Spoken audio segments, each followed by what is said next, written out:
বন্ধুরা, গাছে আজকে একটু লিকুইড খাবার দেব।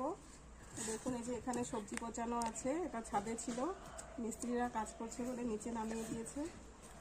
সবজির খোসা, সমস্ত কাটাকুটি খোসাগুলো এর মধ্যে আমি রাখি। আর এই খোসা থেকে দেখুন এখানে এই যে, তো এইভাবে কিন্তু এই লিকুইডটাকে আমি গাছে দেব। তো এখন আমি উপরে নিয়ে যাব। সব গাছে কিন্তু এই খাবারটা দিলে গ্রোথ খুবই ভালো হয়। এই যে যাচ্ছি ওপরে, আর ছাদের অবস্থা খুব খারাপ, দেখুন হাঁটার মতো জায়গা নেই।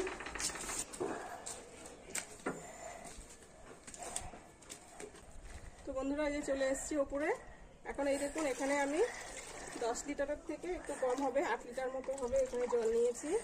আর এই যে এখানে যে আমি সবজির খোসা পচানো যে লিকুইডটা আছে এটা নিলাম এখানে। এটা আমি এখানে 1 লিটার মতো নেব। এই যে নিয়ে এখন